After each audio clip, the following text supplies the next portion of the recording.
Écoute dans la nuit, une émission produite par Radio Notre-Dame et diffusée également par RCF. Frédéric Chouin. Bienvenue à tous les auditeurs et auditrices de Radio Notre-Dame et de RCF. Bienvenue à tous les amis qui suivent l'émission sur notre chaîne YouTube où ils pourront visionner l'émission à partir de demain matin. Ils peuvent également, nos chers auditeurs, réagir en écrivant à cette adresse mail auditeurs au pluriel, auditeurs@radionotre-dame.com. Bienvenue aux francophones qui nous écoutent à travers le monde. Bienvenue à ceux qui connaissent l'émission ou la découvrent ou la redécouvrent, cette émission où décidément on est si bien. Et nous sommes très heureux de vous retrouver ce soir après cette coupure estivale qui fut pour vous tous, je l'espère, bonne, riche et intéressante. Ce soir, le thème d'écoute dans la nuit est le suivant. Que faites-vous pour protéger la création ? Avec notre invité en direct dans nos studios, Benoît Algan, polytechnicien de formation, acteur et promoteur de l'écologie et de la justice sociale, membre du collectif Lutte et Contemplation, et à venir, le père Étienne Grenet, qui nous rejoindra, je l'espère, ce soir, et qui a écrit ce livre, Le Christ vert, itinéraire pour une conversion écologique intégrale. Je le donne aux auditeurs pour qu'ils puissent voir la couverture demain matin, livre paru chez Artege. Alors, vous pouvez également nous rejoindre par téléphone. Vous savez que c'est une émission de libre antenne au 01 56 56 44 00. La crise environnementale est aujourd'hui un fait incontournable. Les émissions de gaz à effet de serre sont toujours en augmentation. Nous peinons à limiter le réchauffement climatique. Les conséquences directes du climat nous frappent. Extinction d'espèces, maladies, qualité de l'eau, insécurité alimentaire. La liste est malheureusement longue. Et cette crise est globale, comme nous le rappelle le pape dans son encyclique, vous vous souvenez, Laudato Si. Une crise de tout l'homme, une crise donc anthropologique, et cette question, cette affirmation, pour certains, est-il déjà trop tard ? Alors j'espère que non, nous allons nous tourner vers notre invité, Benoît Algan. Benoît, bonsoir. Bonsoir. Alors Benoît, vous avez 26 ans de mémoire, Exactement. et vous êtes quand même cet acteur, ce promoteur de Lutte et Contemplation, qui est un collectif. Alors d'abord, expliquez-nous ce qu'est un collectif pour nos auditeurs, et puis quelle est la mission de ce collectif. Alors, un collectif, c'est le nom qu'on donne à un groupe de personnes qui se réunissent pour décider d'œuvrer ensemble, collectivement. C'est le même Collectivement, oui. C'est le cas de le dire. nom. Et donc, nous, en l'occurrence, on est chrétiens. Pour la plupart d'entre nous, on est jeunes, la plupart jeunes professionnels. On se lance dans la vie active depuis quelques années. Et on a décidé de se réunir, de se regrouper pour essayer d'articuler et de vivre ensemble ces deux mots, la lutte d'une part et la contemplation d'autre part. Alors, si j'explique rapidement, la lutte, on croit que face à la crise, aux crises multiples qu'on connaît, mais notamment cette crise écologique, on ne peut pas rester inactif et qu'on a besoin de lutter collectivement pour la justice et essayer de faire notamment en sorte que les structures dans lesquelles on évolue changent pour davantage prendre en compte ce sujet. Et qu'en même temps, on ne peut pas vivre ça d'une manière ajustée si on ne nourrit pas notre combat pour la justice par la contemplation et par la prière. Et donc, on est aussi un groupe qui cherche à se réunir régulièrement pour prier ensemble et puis faire... Donc on pourrait dire que votre foi est aussi un moteur, est aussi actrice dans cette lutte et dans cette compréhension des choses qui nous entourent, du monde qui nous entoure. Ouais, c'est à la fois le commencement, ce qui vient nourrir, ce qui vient alimenter, ce qui nous permet de durer. Et puis c'est aussi là je pense qu'on trouve le sens et l'espérance. C'est par la foi qu'on arrive à trouver pleinement le sens de notre action commune. Alors j'ai entendu dire que vous menez un certain nombre d'expériences, notamment collectives, dans un lieu où vous avez décidé, alors c'est peut-être un peu anecdotique, mais en hiver, de ne pas forcément utiliser le chauffage, si je suis bien renseigné, et donc de vivre l'écologie et la protection, je dirais, de la planète, en assumant aussi le fait de changer quelque chose dans votre vie personnelle. Oui, c'est ça. C'est-à-dire qu'on essaye de prendre cette question de manière intégrale, peut-être comme le pape en parle, il parle d'écologie intégrale. Oui. Et donc, on considère que c'est un enjeu politique. Et donc, on s'attaque à ces enjeux politiques, mais que c'est aussi vraiment un enjeu personnel et qu'on a besoin d'incarner notre réponse. Et donc, moi, personnellement, dans ma vie quotidienne, j'essaye de vivre d'une manière qui soit sobre et puis partagée. Enfin, on a du mal à vivre la sobriété seule. Oui. Mais quand on se met à plusieurs, on trouve du sens et même un certain plaisir, ou en tout cas un certain goût pour ce choix d'une vie plus sobre. Alors, on va reparler de la sobriété, parce que la sobriété, ça concerne notre alimentation, la manière dont on se chauffe, dont on se déplace, dont on se vêt. Mais finalement, est-ce que tous nos efforts, puisque c'est une question qui revient sous forme d'affirmation, je le disais tout à l'heure, est-ce que tous nos efforts ne sont pas finalement un peu vains? Est-ce qu'il n'est pas déjà trop tard? Est-ce que c'est une réalité scientifique de dire aujourd'hui, la planète, c'est déjà un peu fini, malgré tous nos efforts, on n'arrivera pas à revenir en arrière? Est-ce que c'est vrai? Est-ce que ça peut être nuancé? Est-ce qu'on a quand même quelque chose à espérer? Alors, c'est clairement à nuancer. C'est-à-dire que croire qu'il n'y aura pas de réchauffement climatique, c'est faux. Le réchauffement climatique est déjà là. Oui, Le climat ça, s'est déjà réchauffé de 1,2 degré ouais, depuis l'ère ça, ouais. préindustrielle. Le vivant est déjà en train de s'effondrer. Il y a déjà des espèces qui disparaissent. Alors, quand on dit que le vivant s'effondre, ça veut dire quoi? Il y a moins d'insectes, il y a moins d'oiseaux, il y a moins de Alors, fleurs, il y a moins de... oui, exactement. Ça veut dire qu'il y a des espèces qui disparaissent. Donc, concrètement, il n'y aura plus certains types d'espèces. Mais aussi, c'est en nombre, en masse. La Par exemple, la biodiversité, par biodiversité exemple? diminue. Ouais. C'est-à-dire qu'aujourd'hui, il y a entre 60 et 70% des insectes, en nombre d'insectes, en Europe, ces dernières 50 années, qui a chuté. Sauf les moustiques. Sauf certains types de moustiques, malheureusement, qui viennent Non, je toujours nous plaisante. perturber Oui, l'été. bah oui, parce qu'on voit ça l'été, bien sûr. Mais c'est vrai qu'il y a moins, par exemple, de petits moineaux qui viennent picorer sur les trains à l'arrivée Il y a en gare, beaucoup où moins les de... trains arrivent, ils sont quasiment propres, donc on se dit qu'il y a moins d'insectes. Alors, la biodiversité est touchée par ce phénomène. Est-ce qu'on peut le constater tous les jours, ce réchauffement climatique? Alors, la température, bien sûr, mais est-ce qu'on constate qu'il y a moins d'oiseaux, par exemple, que dans les villes, qu'il y a moins d'espèces, qu'il y a moins de fleurs, qu'il y a moins de diversité? Est-ce que vous le constatez, vous, par exemple, Benoît? Moi, je crois qu'on le constate. Alors, je pense que c'est dur d'essayer de s'en dire chaque jour, parce que si on se fie simplement à ce qu'on voit chaque jour, il y a quand même une grande variabilité encore de la météo. Et c'est pas parce qu'il fait plus froid un jour qu'il n'y a pas de réchauffement climatique. Donc, c'est quand même des phénomènes qui s'observent dans la durée. Mais je pense que si on remonte dans sa mémoire, on peut se rappeler que donc moi, quand j'étais enfant, il y a une quinzaine d'années, une vingtaine d'années, C'était hier. c'était hier, et que je marchais dans les champs, en fait, il y avait quand même beaucoup plus de sauterelles qui Oui, étaient partout, beaucoup plus de moustiques, de vivants de qui vivants. étaient présents. Et moi, à l'œil nu, je le remarque maintenant quand je suis dans les campagnes. On entend Ah oui. moins de chants d'oiseaux, on voit moins ce vivant proliférer. Ouais. Donc ça, c'est, je pense, quelque chose de sensible qu'on peut repérer. Je crois qu'on repère aussi qu'il y a davantage de records de température l'été et puis d'événements Ouais. climatiques extrêmes qui frappent à droite à gauche, des typhons ici, des Oui. incendies. Est-ce qu'on n'est pas un peu contingenté quand on est en Europe par notre rapport à ceux qui nous entourent? Est-ce qu'on ne serait pas, d'une façon plus directe, mis en rapport avec le réchauffement climatique si on voyageait en Afrique ou en Asie? Ou est-ce qu'il y a des endroits dans le monde où c'est vraiment extrêmement prégnant et même très, très inquiétant parce que... Certainement. Il y a certains pays, par exemple l'Asie du Sud-Est, est touchée plus durement par le réchauffement climatique. C'est-à-dire que, notamment quand on regarde les projections, c'est des pays où il fera davantage chaud et Alors, humide. montée des eaux, donc. Montée des eaux, et puis plus de chaleur, plus d'humidité, ce qui rend aussi que c'est plus difficile pour le corps humain de se réguler. Ouais. Et donc, c'est des conditions de température et d'humidité qui peuvent être létales D'accord. pour le corps humain. Donc ça, c'est des pays qui seront touchés plus durement. Événements climatiques, typhons, tempêtes, Exactement. Il y en a aussi davantage dans certains pays du Sud. Ouais. Après, on est tous touchés. En fait, les pôles aussi sont touchés plus rapidement, se réchauffent plus vite que le reste. De manière générale, les continents et les pôles se réchauffent plus vite que l'océan.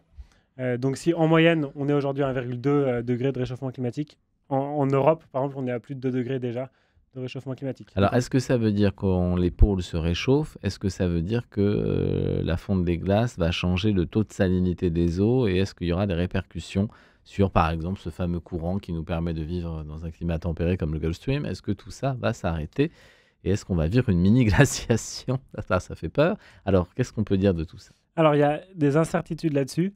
C'est une question au Groenland. Effectivement, la glace est en train de fondre au Groenland. Et c'est effectivement là-bas qu'il y a des différences de salinité d'eau. Et que cet apport d'eau douce peut perturber le Gulf Stream. Oui. Mais, alors, je suis scientifique de formation, mais je n'ai pas non plus pas fait spécialiste, pas spécialiste de la climatologie, même si j'ai eu quelques cours. Oui, mais ça peut inquiéter un peu quand même. Mais ça peut inquiéter. En tout cas, il y a des incertitudes. Et ce type de phénomène, en fait, comme le ralentissement du Gulf Stream, qui est une possibilité pour les années à venir, ça fait partie de ces boucles de rétroaction positive qui sont des sortes d'effets d'emballement. En fait, Alors dites-nous effet d'emballement. effet d'emballement, c'est-à-dire que à partir de certains seuils, c'est Oui. plus difficile de contenir le réchauffement climatique. Si je donne une autre image qui est peut-être plus parlante, c'est l'exemple des incendies. En Oui. fait, plus le climat se réchauffe, plus il risque d'y avoir des incendies, parce que des canicules, parce que des sécheresses, et donc des risques d'incendie plus fréquents, Et les et pyromanes aussi, qui sont parfois qui une sont cause parfois un petit peu embêtants, oui, un voilà. petit peu embêtante, Mais disons que le réchauffement concourt à ce que ça se à ce qu'il y ait produise. plus d'incendies. D'accord. Et donc, en fait, quand il y a des incendies, tout le carbone qui est stocké dans les arbres et dans les sols de nos forêts Ouais, repart dans l'atmosphère. Donc, ça émet davantage de CO2. oui. Donc, il y a une sorte d'effet d'emballement comme ça. C'est aussi le cas pour le sol gelé qui se dégèle, qui contient de la matière carbonique, qui, avec le dégel, se détériore, donc retourne dans l'atmosphère. Et ça, Ouais. c'est des émissions de carbone en plus. Donc, ça augmente le réchauffement climatique.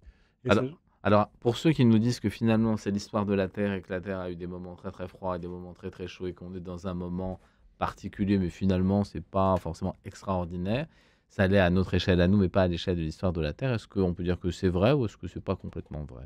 Non, on vit vraiment quelque chose d'inédit et les scientifiques sont vraiment formels. C'est lié à l'activité humaine. Oui, Ce ça, changement c'est climatique est d'origine anthropique et il est inédit par l'ampleur et surtout la la vitesse de rapidité. changement. C'est-à-dire qu'il y a eu des cycles glaciaires, interglaciaires, mais l'échelle de temps était plutôt dizaines de milliers d'années entre D'accord. une période chaude et une période froide et ça a réchauffé de quelques degrés. Aujourd'hui, c'est sur l'échelle d'un siècle ou deux qu'on connaît ces changements. Et donc ça, c'est vraiment inédit, ce qui fait que les écosystèmes ont beaucoup plus de mal à s'adapter. Est-ce que on a quand même quelques petites lueurs d'espoir dans la possibilité de changer ce réchauffement climatique qui, s'il est lié à une activité humaine, alors on pourrait se dire, ben voilà, pendant le Covid, il n'y avait plus d'activité humaine et donc on a commencé à avoir des dauphins à Marseille, la lagune de Venise devenir claire, voir les poissons se balader dans les eaux, les daims entrer en ville. Bon, tout ça ressemblait à un film de Walt Disney. Est-ce que quand même la Terre n'a pas récupéré un peu? Est-ce qu'elle n'a pas respiré un peu pendant cet épisode? Je pense que la nature a quelque chose de très résilient et de fait, quand l'homme arrête ses activités, on entend un peu cette phrase, la nature reprend ses droits Oui, et elle se met à vivre. Il y a quelque chose de beau à constater cette résilience des écosystèmes. Alors pour le climat, c'est un petit peu plus compliqué parce que c'est une machine peut-être plus oui, plus complexe. globale, plus Ouais, complexe. ouais. Et donc le climat va pas se refroidir si on arrête d'émettre. C'est-à-dire que tout ce qui est émis aujourd'hui, c'est comme on a rempli notre baignoire et elle va pas Ouais, elle a pas- s'écouler. Mais c'est quand même vertueux d'arriver à limiter, ce serait vertueux d'arriver à limiter, je sais pas, le trafic aérien, par exemple. C'est sûr, en fait, ce que disent les scientifiques sur cette question de ce qu'il est trop tard, c'est pas noir ou blanc. En fait, c'est un Oui. degré de gris. Et plus on va dans le foncé, plus on émet du CO2, plus il y a des risques pour les écosystèmes et pour les populations humaines. Donc l'enjeu, c'est d'éviter d'émettre chaque tonne de CO2, parce que derrière, ça veut dire des dixièmes de degrés en moins. Et voilà, les scientifiques le disent beaucoup, chaque dixième de degré compte. Et tout ce qu'on peut éviter d'émettre, c'est des vies de sauver derrière. Et puis c'est une planète un peu plus vivable pour les générations futures. Est-ce que l'automobile est encore, disons, le plus prégnant, le plus difficile à vaincre? Est-ce que tout ce trafic international, est-ce qu'il y a trop d'autos finalement? Est-ce que la Terre ne souffre pas de toute cette présence automobile?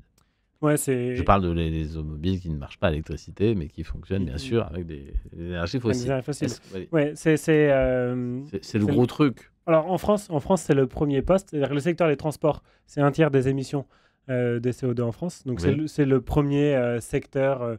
Voilà. Et parmi les émissions liées au transport, c'est la voiture qui est le premier poste responsable. Après, je crois que c'est autour de 15% des émissions de CO2. Oui. Qu'est-ce qu'il y a d'autre alors, à part l'automobile? L'aviation, sans Il y a doute? l'aviation, il y a le maritime, puis il y a tous les transports routiers autres qui sont donc qui sont D'accord. pas l'automobile, mais tous les camions qui circulent, notamment, et puis aussi les bus. Est-ce etc. que le ferroviaire est beaucoup plus écologique? Le ferroviaire est beaucoup plus écologique. Alors ça dépend s'il fonctionne au diesel ou à l'électricité. Oui, Mais en France, on a la chance d'avoir une électricité décarbonée, oui, donc qui émet beaucoup moins de CO2. ouais. Donc c'est sûr que privilégier le train, dans tous les cas, les modes de transport collectif, à part l'avion, parce que c'est particulièrement Oui. polluant, mais émettent moins au CO2 par kilomètre qu'une voiture individuelle. Donc il y a un vrai enjeu à essayer de... Freiner d'abord, disons, freiner d'abord, Parce la, que la voiture la et voiture l'avion. et l'avion. Alors après, le problème, c'est qu'il y a des auditeurs qui pourraient nous dire, bah, c'est sympa de parler de ça depuis Paris, mais moi j'habite à la campagne Et j'ai pas le et choix. je n'ai pas le choix que de me déplacer en Ah, voiture. alors qu'est-ce qu'on peut leur dire?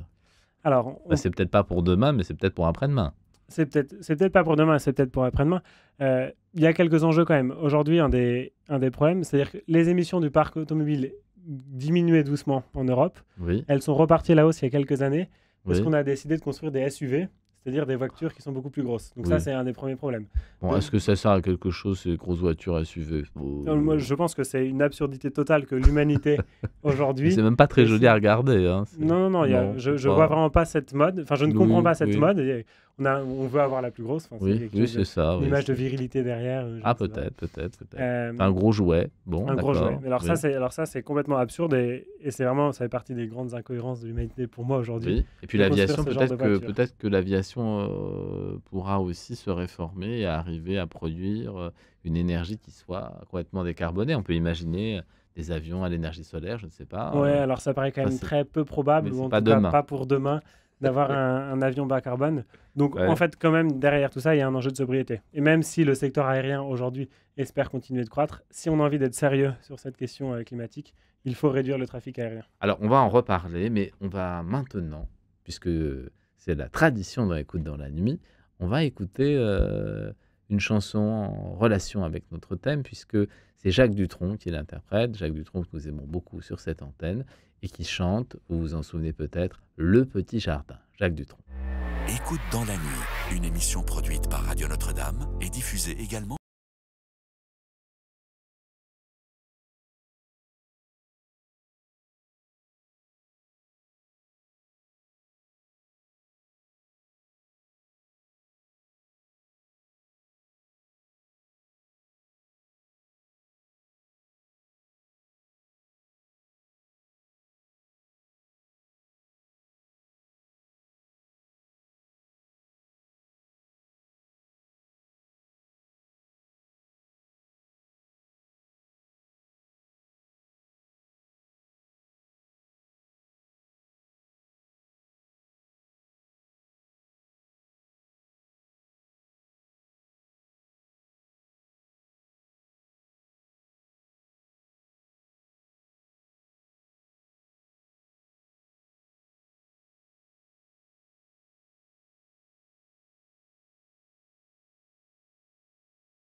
dans l'émission du soir de Radio Notre-Dame et de RCF Écoute dans la nuit. Et notre thème, vous le savez, que faites-vous pour protéger la création? Que faites-vous individuellement, chacun d'entre nous, avec ce soir en direct dans notre studio, Benoît Alcan. Vous pouvez nous rejoindre en composant le 01 56 56 44 00. Alors, nous parlions du réchauffement climatique, nous parlions de la façon dont on pourrait limiter le trafic aérien, le trafic routier, le trafic maritime. Mais j'imagine qu'il y a aussi des oppositions avec un certain nombre d'entrepreneurs, par exemple, qui ne voient pas les choses de la même manière, puisqu'ils vivent ou de l'automobile, ou du transport, ou du fret. Alors, dans les postures, qui peuvent être ceux d'un collectif, par exemple, il y a 3 éléments que j'avais notés dans vos interventions, Benoît. La réforme, l'opposition, donc peut-être quelque chose de plus frontal, et puis la création alternative. Alors, est-ce que vous pouvez nous dire quelque chose de ces 3 postures face à des groupes financiers, à des gens qui ont des intérêts, qui ne sont pas forcément très pressés de voir les choses changer? Ouais, c'est des questions qu'on peut se poser à plein d'échelles différentes. En fait, se dire quand on a un acteur qui aujourd'hui contribue au réchauffement climatique, à la destruction du vivant, comment faire pour qu'il change? Oui. Alors, par exemple, si je suis pétrolier, je ne vais pas avoir tellement envie de changer, puisque c'est le cœur de mon métier. Non, Alors. malgré ce qu'ils disent et malgré leur discours sur le changement, les pétroliers aujourd'hui changent peu. Ah bon? Ils continuent d'investir beaucoup dans les énergies fossiles et de D'accord. développer des projets. Ils ont du mal à muter, disons. Ils ont du mal à muter. Alors, Voilà, on peut dire ça. c'est pas ce qu'ils nous disent. C'est-à-dire qu'aujourd'hui, ils mettent en avant leur projet de renouvelable, parce qu'ils développent quand même du renouvelable.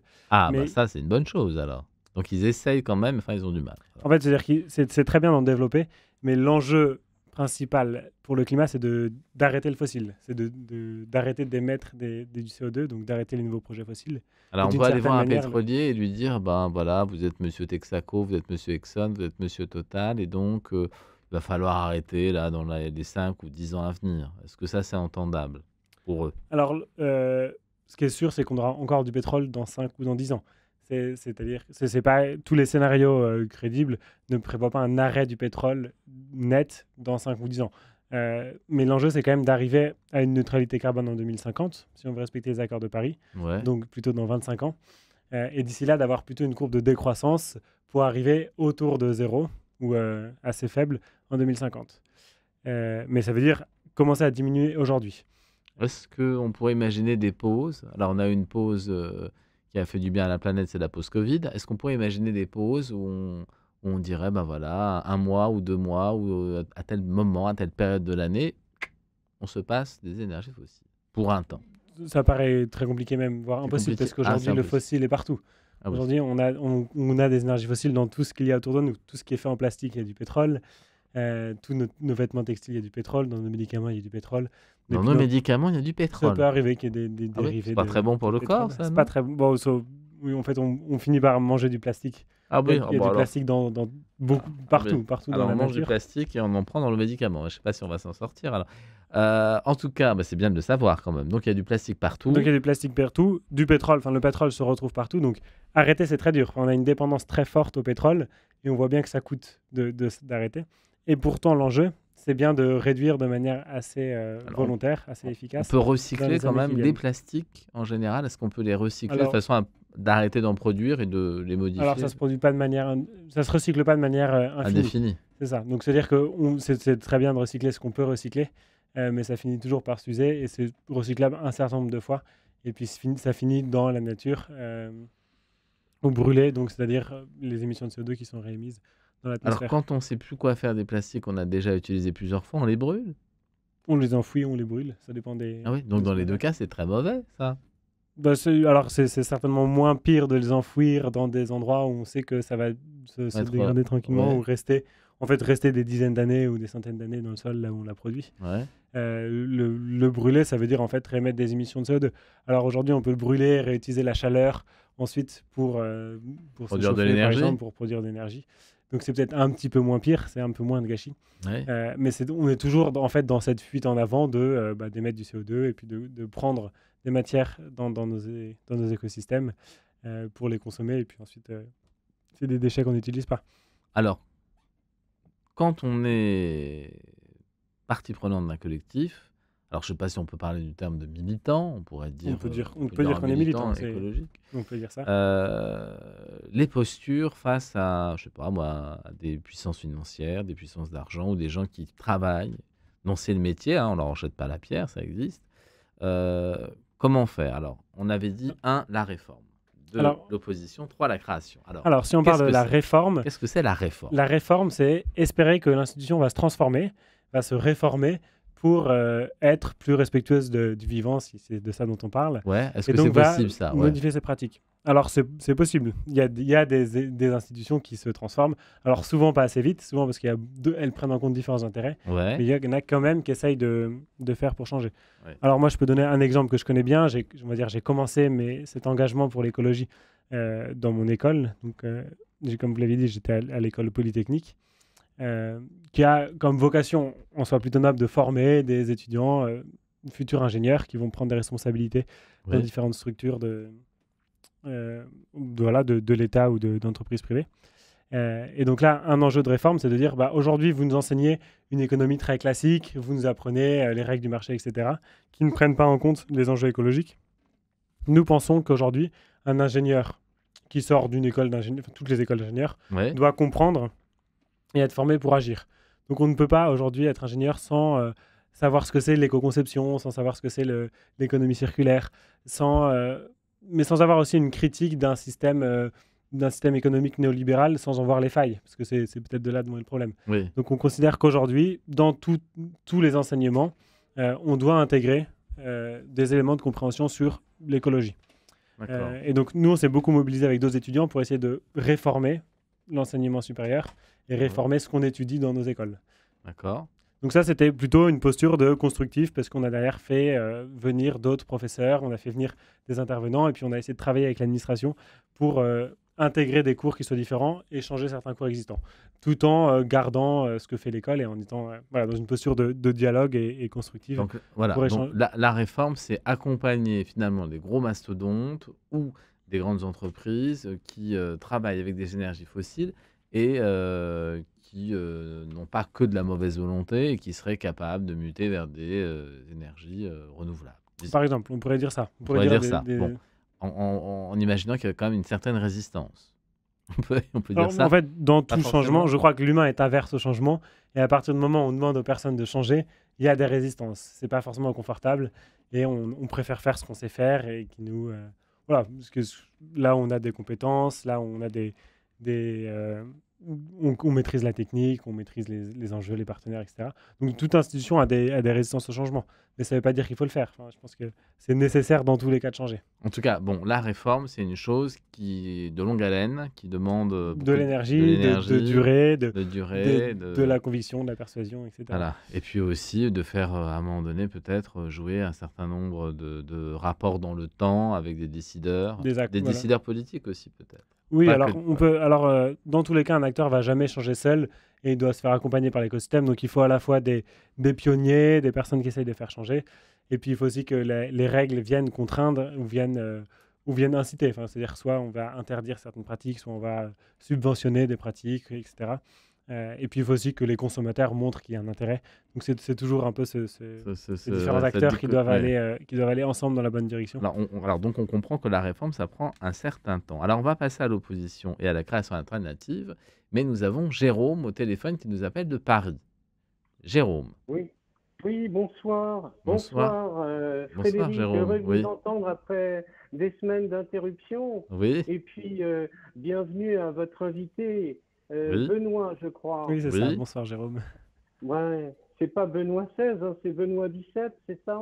Non, non, ni 16, ni 17. Bon, Alors, il est appelé dites-nous, à la Jérôme, sainteté tout de dites-nous. même par son baptême.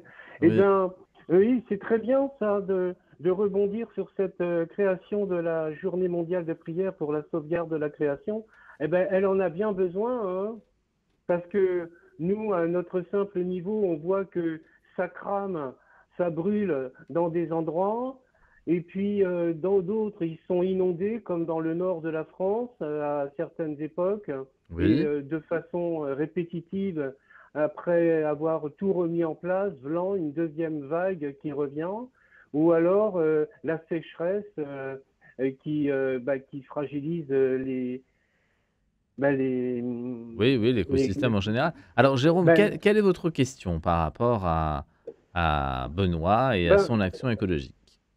moi, j'estime que avec la formule de la goutte d'eau du colibri, chaque être humain peut s'engager à, si possible, ou respecter le rythme normal de la création, ou, euh, ou encore mieux s'engager contre. Je suis anti-gaspi, vous voyez? Oui, Donc, essayer à notre niveau à nous, déjà, de respecter le tri sélectif. Et si oui, dans notre immeuble, eh bien, il n'y a pas les poubelles adéquates, oui, les poubelles adéquates comme chez là, eh ben, s'il n'y a pas, de dire au gardien ou au syndic, écoutez, ça serait bien d'avoir la mise en place. Je pense que de plus en plus, maintenant, les choses se font. Et oui. puis, ce sont les exemples du, du matin au soir, de repérer les gestes que l'on peut faire, éviter la consommation abusive d'eau, voilà. Oui. Prendre un bain une fois par an, par exemple. Non, je plaisante. Une fois Oui, par an, faut c'est pas aller beaucoup. dans, Alors, faut pas Jérôme, aller dans je l'excès. crois qu'on a compris le sens de la question, à savoir, est-ce que notre responsabilité personnelle n'est pas première dans la lutte contre, par exemple, le réchauffement climatique? Est-ce que le tri sélectif, est-ce que le fait de faire attention, de ne pas utiliser trop d'eau, d'être sobre, est-ce que ça peut faire gagner la partie, Benoît? Alors, Ben, je- c'est un processus. Alors attendez, alors Jérôme, on je vais. va écouter Benoît déjà. On Alors va moi, je écouter la pense réponse. que c'est nécessaire, mais que c'est pas suffisant. Ah, Euh, j'ai beaucoup aimé le pape en octobre dernier. Il a sorti, pour la fin du temps pour la création, il a sorti un nouveau texte sur l'écologie, Laudate Deum, oui, qui était une exhortation apostolique plus oui, court que Laudato Si, mais qui oui. venait un peu faire le En bilan 8 ans renfort, oui, après, ouais, qui me pointait bien qu'on n'était pas au niveau, que 8 années s'étaient écoulées et que la crise est toujours là et toujours plus importante. Et elle nous menace toujours davantage. Et il pointait très fortement la responsabilité des politiques et des puissants. Derrière, on entend les puissances financières, les multinationales, ceux oui, qui ont oui, l'argent ou qui ont le pouvoir politique oui, de faire oui, changer, oui, qui aujourd'hui ne prennent pas leurs responsabilités. Et il y a, je crois, d'abord besoin de changements structurels, euh, c'est-à-dire, si on reprend différents exemples dont on a parlé, en fait, oui, le tri sélectif, c'est bien, mais on a aussi besoin d'interdire de produire un certain nombre de déchets plastiques. D'ailleurs, ça a été fait un petit peu, c'est-à-dire qu'il y a certains plastiques à usage unique qui ont été interdits, mais on pourrait aller beaucoup plus loin dans l'interdiction de certains emballages. Euh, Alors dans les supermarchés, enfin, c'est très patent, on le voit souvent. On nous dit, ben voilà, c'est la fin des plastiques et on a toujours du plastique. mais il y en a toujours beaucoup, parce Oui, qu'aujourd'hui, les industriels essaient de contourner cette règle, parce que cette règle est imparfaite, parce qu'elle a été fortement influencée par les lobbies. Et donc, en fait, les industriels, et ça a été documenté dans un article des travaux d'un philosophe qui s'appelle Grégoire Chamaillou, que je mhm, je mhm, recommande, où il parle très bien comment les industriels se sont très fortement battus contre toutes les politiques qui visaient à réduire le plastique à la source. Donc, par exemple, toutes les politiques qui devaient, euh, par exemple, remettre en place la consigne, c'est-à-dire oui, consigner nos bouteilles de lait ou nos bouteilles oui. de Coca-Cola, etc. Ça, Euh, c'est pas... Ça, les industriels ne veulent pas parce que ça leur ferait perdre trop d'argent. Ah bon? Et donc, ce qu'ils préfèrent faire, c'est dire aux consommateurs de bien recycler. Et donc, toutes les Par pubs exemple, qu'on voit sur le recyclage oui, dans le métro sont oui, financées par les industriels du plastique. oui. Derrière, c'est Danone, Nestlé, Coca-Cola qui financent ces pubs en disant c'est d'abord aux consommateurs de bien recycler le plastique ou de bien le trier. Et c'est pas aux industriels de réduire cette production de plastique. Donc on fait peser sur le consommateur le poids de la lutte climatique. Or, en réalité, il n'en est pas l'acteur principal. Moi, je pense que la responsabilité est d'abord du côté des producteurs, qui ont davantage de pouvoir. En fait, une multinationale qui fait aujourd'hui des milliards de profits a beaucoup de pouvoir pour réorienter différemment ses investissements et ce qu'elle fait de son argent. Alors, par exemple, aux États-Unis, on voit que les gens font leurs courses avec des sacs en papier. Est-ce qu'on ne pourrait pas faire la même chose chez nous, en Europe? Si, c'est certainement quelque chose qu'il Bah, faudrait c'est faire. possible. Ça, c'est certainement quelque chose qu'il faudrait faire. Mais en fait, si on nous donnait des sacs au papier, on utiliserait des sacs au papier. Si on prend un autre exemple, si aujourd'hui les voitures qui étaient produites, la grande majorité étaient des petites voitures pas trop lourdes Oui, et en plus électriques, bah, on achèterait ça. Sauf oui. qu'aujourd'hui, les industriels produisent d'abord des SUV et font par ailleurs beaucoup de pubs pour essayer de vendre ces modèles C'est particulièrement SUV, polluants. on va en reparler. Jérôme, Oui, Vous vouliez je ajouter voulais quelque chose? simplement Oui. signaler que notre cher pape François, qui parle de notre maison commune, Oui. et donc il est urgent de la sauvegarder. Alors bien sûr, nous, à notre petit niveau, et autant que faire se peut, avec tous ces dirigeants et toutes ces entreprises multinationales, et surtout elles, comme le suggère Benoît. Mais lui, il va plus loin. Il ne nous fait pas une mise en demeure horizontale de la création, mais plutôt verticale. Espère le thème de son encyclique pour la Journée mondiale de prière pour la sauvegarde de la création.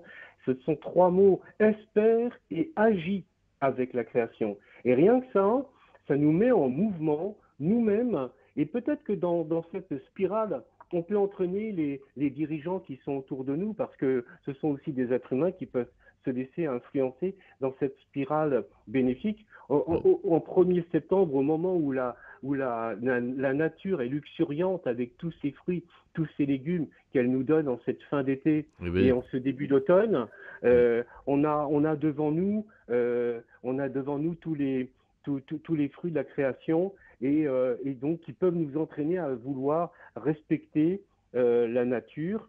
Dans sa générosité. Comme œuvre de Dieu. Oui, voilà, tout à fait. Voilà. Merci Jérôme, merci beaucoup de votre appel qui nous redit les paroles du pape et puis aussi le fait que la nature sait être généreuse avec nous et qu'il faut nous aussi travailler à la préserver, même si les courants sont parfois contraires, puisque nous avons aussi des groupes qui ne sont pas inertes mais qui ont une action, voire une contre-action, pour continuer à faire en sorte que leurs affaires tournent au mépris de la planète. On y reviendra. Peut-être si je peux revenir sur ce que disait Jérôme, je suis tout à fait d'accord avec lui que c'est nécessaire et juste de s'engager à son échelle et de faire des efforts à son échelle. Ça, c'est important. Il ne faut pas croire que c'est suffisant, c'est-à-dire qu'il ne faut pas nier une responsabilité politique et pas du coup vouloir agir en tant que citoyen pour essayer de faire en sorte que ces politiques changent.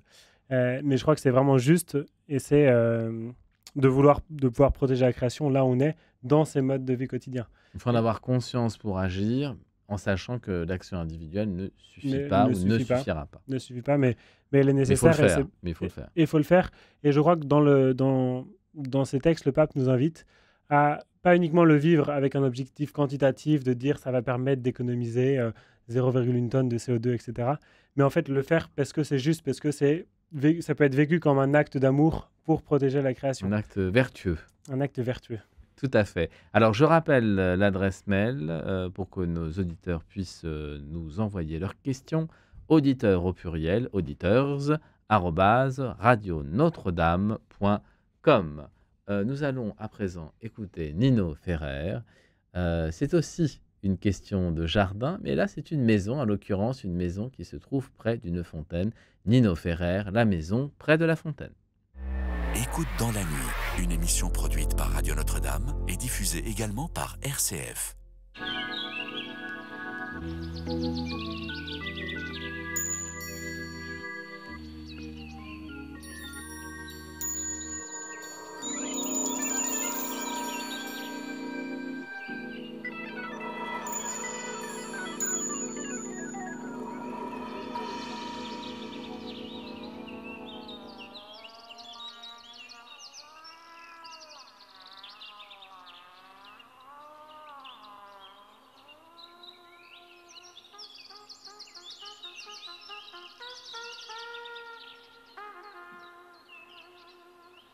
La maison près de la fontaine, couverte de vignes vierges et de toiles d'araignée, sentait la confiture et le désordre et l'obscurité.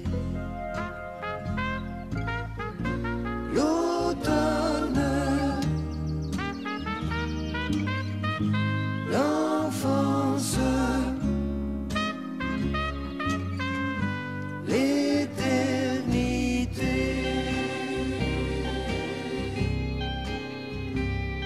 autour, il y avait le silence,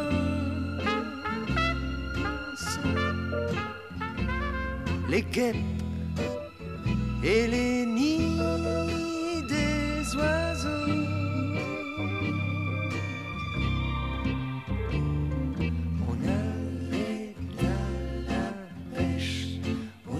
l'écrevisse avec monsieur le curé. On se baignait tout nu, tout noir, avec les petites filles et les canards.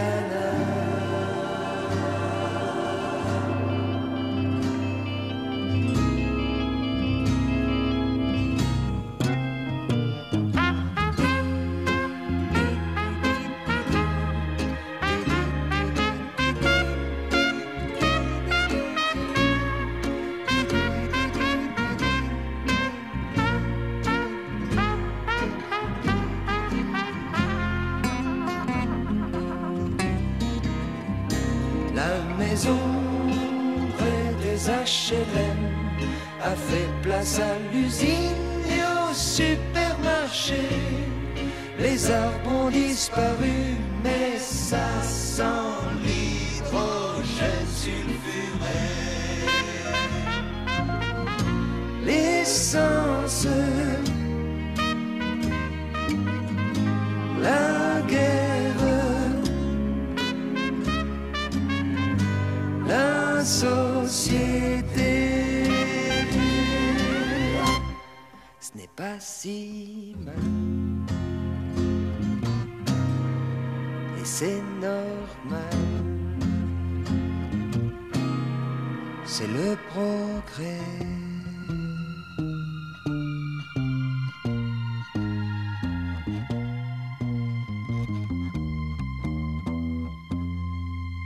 Oui, Lino Ferrer, la maison près de la fontaine. C'est normal, c'est le progrès. C'était la question écologique vue et comprise dans les années 70, qui étaient des années assez fortes à ce sujet. Et puis, ça s'est un peu perdu, notamment la présidence Reagan, et ça a changé un peu de mode. Alors, ce soir, vous l'avez compris, écoute dans la nuit. Que faites-vous pour protéger la création? Vous pouvez nous joindre au 01 56 56 44 00. 01 56 56 44 00.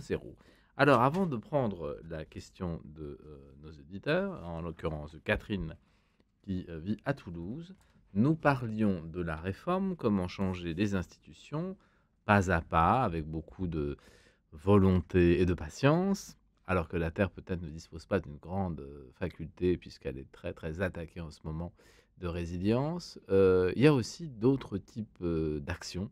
Et effectivement, on peut aussi, de façon peut-être un peu plus frontale, s'opposer. Alors, comment on peut s'opposer à, je dirais, des mastodontes économiques? Ouais, Benoît. je pense que les chrétiens peuvent avoir parfois des réticences à aller dans des actions plus militantes, peut-être plus dans un rapport de force avec certains acteurs, parce qu'on croit qu'on doit rester dans le dialogue, qu'on doit être gentil, etc. Moi, je crois qu'on ne doit pas avoir peur d'une forme de conflictualité et d'oser ce rapport de force. Dans l'évangile, Jésus, il y a plein de moments où il est vraiment dans une conflictualité. Et d'ailleurs, il passe son temps à s'embrouiller avec tout le monde et tout le monde veut le tuer et le chasser. Et donc, je crois qu'il ne faut pas avoir peur d'une parole qui dérange et puis de mener des actions qui dérangent, quitte à refuser le dialogue. Donc, voilà, il y a beaucoup d'exemples. Un des exemples sur lesquels on s'est mobilisé avec Lutte et Contemplation, c'est contre la construction du pipeline EACOP, qui est le plus grand. Qu'est-ce que c'est? Alors, c'est un pipeline qui sont en train de construire. Les travaux préparatoires commencent en Ouganda et Tanzanie. C'est le plus long pipeline du monde. Alors ça, c'est Total qui a eu cette idée. Et donc, c'est Total qui a eu cette idée il y a bien des années. Et il y a aujourd'hui un mouvement assez fort, d'abord dans ces pays, les Ougandais et les Tanzaniens, qui se mobilisent contre la construction de ce pipeline parce qu'ils considèrent que ça ne va pas apporter de bénéfices aux gens du coin. C'est-à-dire que c'est encore un projet néocolonial où des puissances occidentales viennent prendre des ressources pour les exporter dans les pays du Nord. Ça existe encore, ça? On peut dire un peu, oui. Moi, je pense que oui. Enfin, c'est un exemple de une société française qui vient prendre des ressources dans des pays africains. Alors, vous me direz, la France n'est pas la seule dans le cas, puisqu'il y a beaucoup de sociétés américaines, j'imagine, qui le font partout, dans plein de pays. Enfin, aujourd'hui, le pétrole, tous les pays, globalement, disons, dominants ont tendance à se servir de leur domination pour faire du profit. Pour prendre des ressources dans des pays, faire du profit. Et dans des pays pauvres. Dans des pays plus pauvres. Et donc, exploiter aussi cette main-d'œuvre assez bon marché. D'accord. Donc, Alors, ça fait beaucoup. On dit qu'on crée de l'emploi, mais en fait, c'est souvent des emplois assez précaires sur une durée assez courte. courte, le temps des travaux, et puis derrière, les personnes ont perdu leur champ, ont perdu leurs moyens de subsistance quotidiens, parce que ça a été accaparé par une multinationale.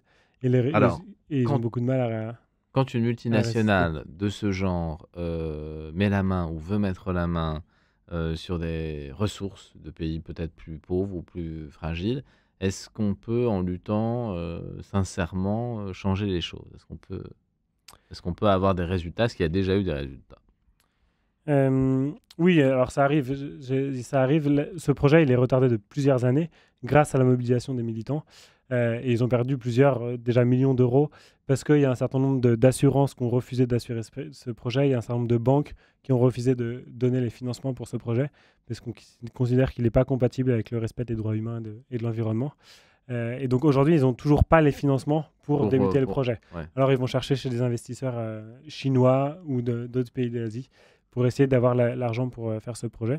Ils n'essaient pas de lui donner une tournure un peu différente, de mettre les gens, de faire participer plus les gens. C'est pas encore. C'est très contesté. C'est des pays, l'Ouganda, la Tanzanie, avec une démocratie assez faible. Et aujourd'hui, il y a plutôt une répression de plus en plus forte des militants. Pendant un temps, on a cru qu'on allait les écouter, etc. Aujourd'hui, il y en a plusieurs qui font régulièrement de la garde à vue ou de la prison parce qu'ils essayent de s'opposer à ce projet. Donc les politiques suivent un peu. Les politiques aujourd'hui suivent, mais parce qu'on l'a vu dans beaucoup de pays, souvent ces projets des multinationales viennent renforcer les inégalités et viennent en fait aussi renforcer le pouvoir des politiques en place parce qu'on va donner de l'argent dans des démocraties assez faibles. D'accord. Alors nous avons Cathy au téléphone qui nous appelle de Montauban. Cathy. Bonsoir Frédéric, bonsoir votre invité et aux personnes qui nous écoutent et bonne rentrée à tout le monde. Mais oui, c'est la rentrée aujourd'hui. Et voilà, et justement, puisque c'est la rentrée, au niveau écologie, vous ne pensez pas qu'au lieu d'acheter des nouveaux cartables, un exemple, oui. Au lieu de faire de la récup, toujours acheter, faire attention, nous sommes actuellement obligés. Des fois, ce n'est pas une façon de vivre, mais c'est une obligation de faire attention. Je pense, exemple, à ceux qui font la lessive. Oui. Vous parliez tout à l'heure au niveau du chauffage. Oui. Eh ben, quand il y a des promos sur les pulls, autant en profiter. Mais ce que je veux dire, c'est que ça double tranchant. C'est-à-dire que d'un côté, on fait attention. Tout le monde, à son niveau, est obligé de faire attention. Oui. Mais de l'autre côté, au niveau politique, je pense, exemple, à ceux qui donnent les permis de construire au niveau des mers et tout ça, quoi. Je veux dire, au bord de la mer, la nature, où que ce soit, la nature est toujours là pour nous faire rappeler les limites de l'homme. Mais la limite, est-ce que l'homme est conscient? Est conscient, oui, de sa limite, parce que là, c'est un cycle que nous sommes en train de vivre. Mais ça a toujours été, même dans les autres, même avant nous, la disparition des animaux, le pouvoir, l'argent, qui est une pourriture, mais aussi une nécessité pour l'homme, savoir les limites. Voilà.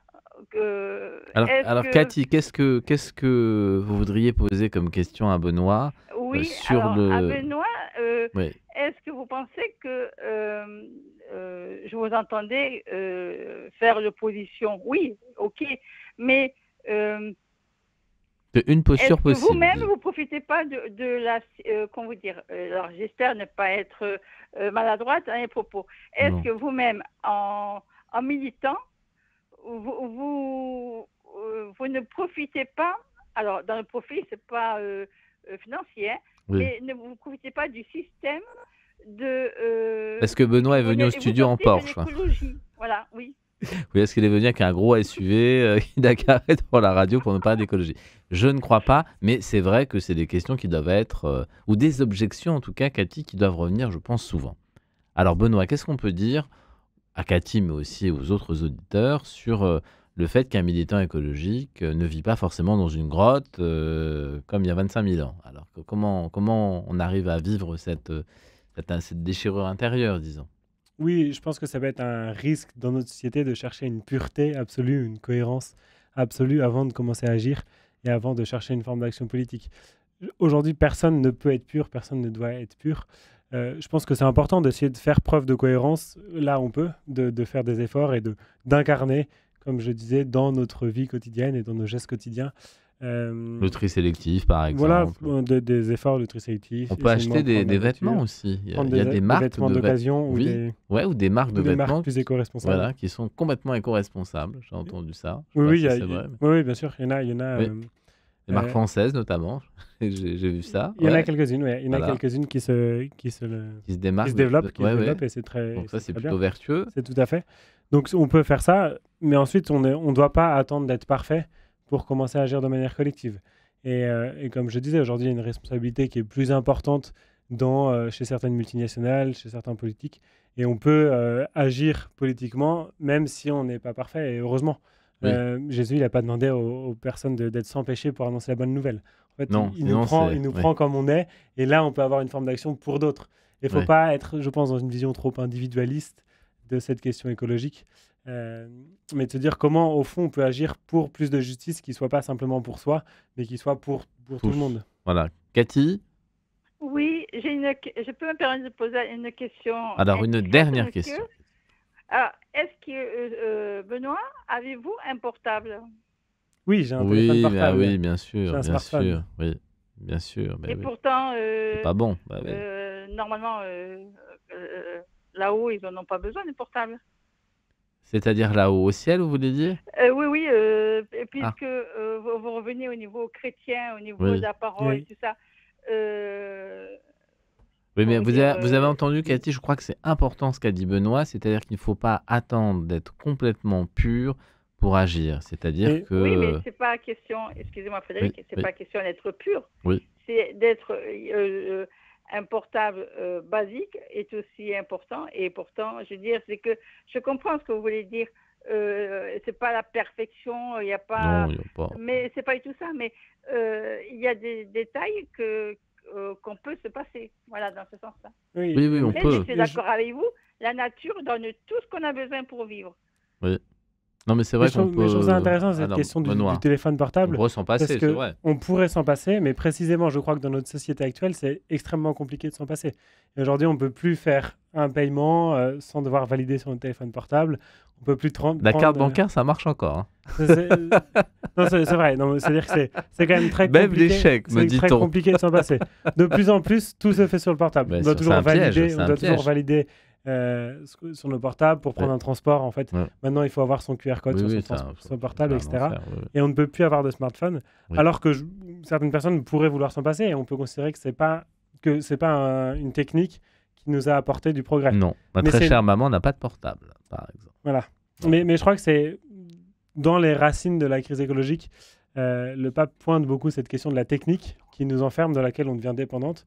Et je crois que c'est un bon exemple. Aujourd'hui, c'est très compliqué de vivre dans notre société sans un téléphone portable, alors qu'on peut considérer que ça a plutôt amené des problèmes, des nouvelles addictions, une baisse de la concentration, etc. Mais il y a aussi des facilités, ça a produit aussi... Mais ça a aussi produit un confort. Enfin, je pense que c'est le propre de ces objets techniques, d'apporter de la confort d'une part, et en même temps des nouvelles dépendances, et peut-être une baisse aussi de la qualité de nos relations. Parce qu'on a plus de relations virtuelles, et que c'est peut-être plus compliqué d'être en relation réelle.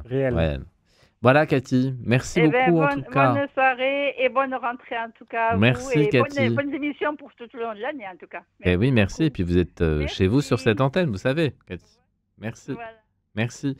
Alors, pour revenir, Benoît, aux oppositions, aux luttes un peu plus frontales avec ces grands groupes, ce sont des choses qui existent. On en a parlé notamment au moment des affaires des bassines, où alors il y a eu vraiment des heurts. Est-ce que cette opposition, quand elle devient collective, un peu frontale, parfois, ce qui n'est pas souhaitable, violente, est-ce que ça produit des effets réels ou est-ce qu'au contraire, ça reste un peu stérile et finalement, ça blesse des gens, ça crée de la violence et que ça n'a pas de résultat ? Non, moi je pense que ça peut produire des résultats. Un exemple, par exemple, ces dernières années, qui a fait beaucoup parler dans les combats écologistes, c'était l'aéroport de Notre-Dame-des-Landes. Oui. Alors, il y a une opposition forte de beaucoup de manières différentes. Donc, il y a bien sûr cette ZAD qui a été assez emblématique, cette zone à l'effort dans laquelle il y avait des militants qui venaient occuper le terrain. Alors, il y a mais par aussi des ailleurs- gens violents qui viennent exprimer leur violence. Il y a un peu de tout. Hein. Alors, ça, c'est certainement un problème. C'est-à-dire que dans ces combats écologistes qui sont pour la plupart nobles et dans lesquels il y a 70 ou 90% de De personnes gens, qui sont non oui, violentes oui, et qui ça, sont c'est là vrai. vraiment pour défendre la cause, il y a aussi des personnes qui viennent parce que ça les amuse de venir casser et de venir être violents. Et donc, et je pense que c'est un problème parce que politiquement, on va ne parler que de cette minorité d'individus qui vont avoir des comportements, à mon avis, délétères. Alors que la plupart des gens qui sont dans cette action collective et dans cette opposition réelle le font de manière non violente et le font pour une cause qui est, à mon avis, juste. Oui. Alors, on pourrait se dire aussi qu'on a une troisième façon d'envisager les choses, c'est la création alternative. Alors, qu'est-ce que c'est que ça, la création alternative? Alors, on peut se dire que si les structures existantes aujourd'hui n'arrivent pas à suffisamment défendre la création, on peut créer des nouvelles structures. Alors ça peut se vivre de beaucoup de manières différentes, mais aujourd'hui, il y a beaucoup d'entrepreneurs qui décident de créer des entreprises dont la mission soit spécifiquement en faveur de l'écologie ou des droits humains ou des droits sociaux, Alors, etc. un exemple de création alternative. Alors, disons. Je peux citer par exemple l'exemple de mon employeur. Moi, Ah, j'habite bah voilà. dans un écolieu qui s'appelle le campus de la transition. Ouais. Et donc, c'est une forme d'école alternative pour des étudiants et des professeurs de l'enseignement supérieur. Parce qu'on considérait qu'aujourd'hui, dans la plupart des écoles d'ingénieurs, de commerce, c'est vrai que ça cible plutôt les grandes écoles, Oui. les étudiants sont peu formés à une compréhension systémique des enjeux écologiques. Et Même maintenant? Encore aujourd'hui? Alors, de plus en plus, ça se développe. Oui. Mais c'est vrai que cette association a été créée il y a 7 ans. Et il y a 7 ans, il y avait D'accord. beaucoup d'étudiants qui n'avaient aucun cours sur la question. Et alors, ce qu'on constate aussi, c'est que maintenant, ils en ont, mais c'est souvent fait de manière très intellectuelle. Et nous, ce qu'on essaye de développer dans notre école, c'est une formation plus holistique, c'est-à-dire qu'on va à la fois s'adresser à la tête, à la compréhension Ouais. des personnes, Ouais. mais aussi au corps, en faisant vivre une expérience aux personnes. Elles vont concrètement se mettre en mouvement et expérimenter de faire des choses avec leurs mains et puis de vivre une vie collective dans un château de manière partagée. Et puis D'accord. aussi au cœur, on va essayer de questionner les aspirations réelles des personnes. Ah bah, on va en reparler, Benoît, juste après la pause qui sépare notre émission, puisque vous entendez le générique de cette première heure. Ça passe très vite, 1 heure, et nous nous retrouvons avec plaisir pour la deuxième partie de notre émission.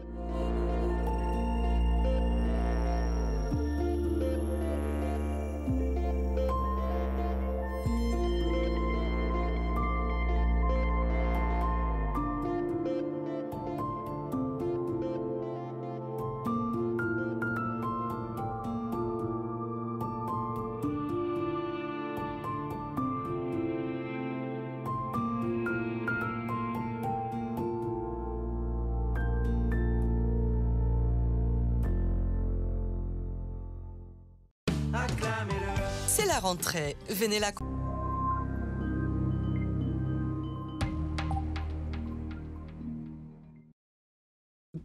Écoute dans la nuit, nous sommes de retour. Le père Étienne Grenet nous a rejoint, notre deuxième invité, qui nous parlera du Christ vert. Et nous allons commencer cette deuxième partie d'émission par une chanson que vous connaissez tous, Mickey 3D, Respire. Eh bien oui, nous devons respirer, Mickey 3D. Écoute dans la nuit, une émission produite par Radio Notre-Dame et diffusée également par RCF.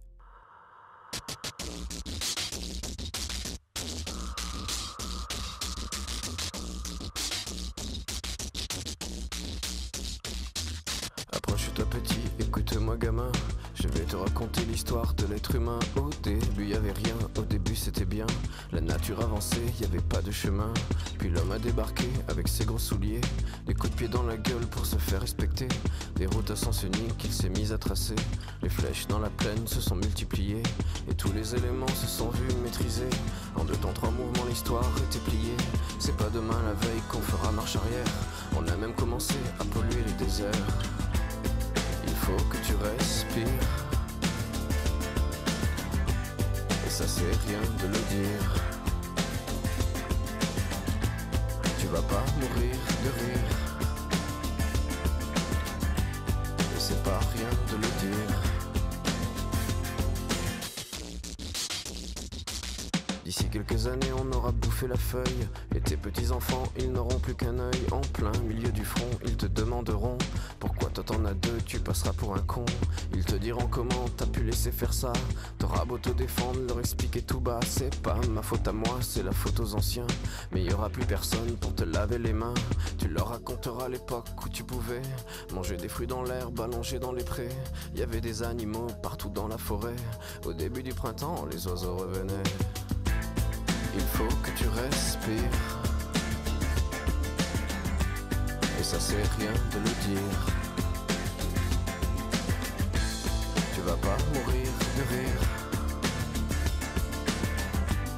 Et c'est pas rien de le dire.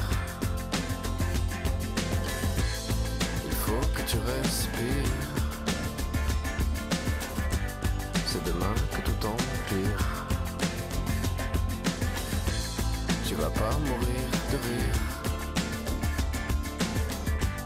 Et c'est pas rien de le dire. Le pire dans cette histoire, c'est qu'on est des esclaves, quelque part assassins ici, bien incapables de regarder les arbres sans se sentir coupables, à moitié défroqués, 100% misérables. Alors voilà petite l'histoire de l'être humain. C'est pas joli et je connais pas la fin. T'es pas né dans un chou, mais plutôt dans un trou qu'on remplit tous les jours comme il faut sa purin. Il faut que tu respires. Et ça c'est rien de le dire. Tu vas pas mourir de rire. Et c'est pas rien de le dire. Il faut que tu respires. C'est demain que tout empire. Tu vas pas mourir de rire. Et ça c'est rien de le dire. Il faut que tu restes. Mickey 3D, faut que tu respires. Alors, Étienne Grenet, le père Étienne Grenet, nous fait la joie de nous rejoindre. Je crois qu'il sort du train à l'instant de la gare Montparnasse. Et il a écrit, il y a quelques années déjà, un livre qui est paru chez Artege, Le Christ vert. Alors, père Étienne, dans ce titre, avec une croix, hein, on peut voir une croix faite de feuilles, notamment une feuille rouge à l'intérieur. Qu'est-ce que ce Christ vert? Qu'est-ce que ça veut dire et quel était le but de l'ouvrage? Est-ce que c'est un Christ écologique? Est-ce que c'est une évangélisation par l'écologie? Est-ce que ça rejoint Laudato Si du pape François? Quel était l'objet de ce livre? Dans les évangiles, il y a une parole qui dit, en montrant le Christ, un peu avant sa passion, voici l'homme. Et ça rejoint vraiment une grande perspective de la foi chrétienne, c'est que le Christ, dans son humanité, il ouvre vraiment un chemin de la voie bonne, on pourrait dire, de la vie juste. Et cette voie, elle a un aspect vert, c'est-à-dire que c'est la voie verte, on pourrait dire, c'est que Jésus ouvre dans le sens où c'est celui qui, par son humanité, a le rapport le plus juste avec la création. Voilà. Et ça, c'est vraiment une bonne nouvelle, donc ça fait partie de la bonne nouvelle, dans le sens où Jésus vient nous apprendre comment retrouver une relation ou des relations ajustées avec les autres créatures, avec l'ensemble du cosmos, alors que le péché, c'est-à-dire tout vient nous désajuster, on pourrait dire, dans notre rapport au monde. Voilà. Donc le Christ vert, ça veut dire que le Christ est une bonne nouvelle pour notre rapport à la création. Est-ce qu'on pourrait dire, Père Étienne, que le désordre écologique est d'abord un désordre humain, personnel, intérieur, dont finalement les linéaments se propagent autour de nous? Mais est-ce que ce n'est pas d'abord une crise, peut-être même de foi? Non, en tout cas, ça la révèle. C'est-à-dire que c'est ça, je pense, un des enjeux ce qu'on peut appeler une écologie intégrale ou d'une perspective chrétienne sur l'écologie, c'est de pouvoir établir ce rapprochement-là. On pourrait dire d'une prise de conscience holistique, c'est-à-dire qui fait des liens entre les choses. C'est un peu le refrain permanent du pape François, c'est-à-dire tout est lié, les choses sont liées. Et je pense que c'est un peu une mission particulière qu'ont les chrétiens, c'est qu'étant vraiment un petit peu sensibles au lien à Dieu, ils sont en mesure, normalement, si tout se passe bien, c'est pas toujours le cas, de pouvoir établir ce rapport, en fait. Parce que la difficulté que souligne le pape François, c'est que si dans notre rapport au désordre écologique, nous n'avons qu'une grille d'analyse sans Dieu, c'est-à-dire matérialiste, en fait, le pape François, il appelle ça une culture pauvre. Et il dit, si on est dans cette situation-là, en fait, on n'a pas les moyens intérieurs à cette culture pour trouver des solutions. Voilà. Et pourtant, Donc, il s'agit de diagnostiquer une crise spirituelle, que pour le dire effectivement en un mot. Il y a une dimension spirituelle de la crise écologique. Et pourtant, je peux être militant écologique et ne pas avoir la foi. Oui, c'est-à-dire qu'on peut avoir des yeux et voir qu'il y a du désordre, un désordre dans le monde. Voilà, donc on peut percevoir ça. Pour un militant écologique, je ne sais pas, athée par exemple, ça va être évidemment plus compliqué de remonter vers des racines spirituelles, encore que. C'est-à-dire qu'on voit bien que beaucoup de militants écologiques, alors peut-être pas forcément ceux qui ont le plus de visibilité au niveau de l'échiquier politique, mais il y a beaucoup de militants écologiques, tu pourrais sans doute en parler, qui à un moment de leur parcours vont dans cette direction-là. Donc, par la contemplation, par la beauté, on a l'intuition qu'en fait il y a une racine, il faut aller vers le spirituel, qu'il y a quelque chose au niveau de la dimension spirituelle de l'homme qui doit être réinvesti. Donc moi j'avais été marqué par Pablo Servigne, qui je ne crois pas se revendique comme catholique, que je sache. Et lui, c'est vrai que dans une interview que j'avais entendue de lui, il dit le plus urgent aujourd'hui, c'est d'aller investir cette dimension spirituelle en nous, de retrouver ça. Voilà. Donc, et puis quand j'étais allé au village de Goshen, qui est un petit lieu chrétien, un tiers-lieu, on pourrait dire chrétien, où a eu lieu le Festival des Poussières encore cette année, je pense. Eux, ils disaient, on a plein de militants écologiques qui viennent là, parce qu'en fait, ils ont comme l'intuition qu'il faut aller prendre une respiration quelque part. Alors, quelqu'un qui n'a pas la foi, ça ne veut pas dire qu'il va la trouver comme ça, mais ce qu'on voit bien, c'est qu'il y a comme une espèce de convergence, quoi, souvent. Oui. Donc, je veux dire, ça c'est quand même très éloquent aussi, c'est que les gens qui bossent vraiment la question écologique, à un moment, vont vers les questionnements spirituels. C'est pas qu'une lutte politique technique, je dirais. C'est assez dominant, oui. Catherine, qui nous appelle de Toulouse. Catherine. Oui, bonsoir Frédéric. Bonsoir Catherine. Et bon retour. Merci. Merci bien, après cette période estivale. Oui. Par hasard, en fait, je devrais dire, parce que le lundi, d'habitude, c'est des rediffusions. Et puis, oui. C'est vrai. Et je me suis dit que vous recommenceriez demain, le mardi. Et puis, j'ai écouté Radio Présence et ça a enchaîné. J'écoutais... comme d'habitude, 20h, 21h. Et puis d'un coup, j'ai entendu votre générique Écoute dans la nuit. Et voilà. C'est la nouvelle formule. Alors que tout l'été, c'était session d'été. Voilà, et là, c'est la session de rentrée. Et puis là, je vous ai entendu votre voix dire, après ce retour estival... oui, c'est vrai. Et bien, voilà. Alors, le changement d'horaire, je suis un petit peu déçue parce que... Oh, il ne faut pas. Pas pour 22h. Oui. Je viens 21h, mais j'aurais aimé 23h. 21h, 23h, faire au lieu de 2, j'aurais préféré. Ça viendra peut-être, Catherine, on ne sait pas, ça viendra peut-être. Alors, est-ce que vous avez une question, Catherine, pour nos invités? Le père Étienne nous a rejoint. Que, heureusement que je n'ai pas été... que j'ai été sensibilisée bien avant que... l'Église m'est sensibilisée.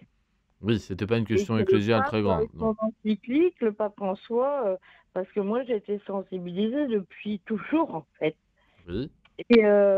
Et donc, à mon grand regret justement, j'allais à la messe et tout, et les prêtres, il n'y avait pas d'homélie, on ne parlait pas d'écologie du tout. J'étais catéchiste, j'ai fait des formations, on ne parlait absolument pas d'écologie.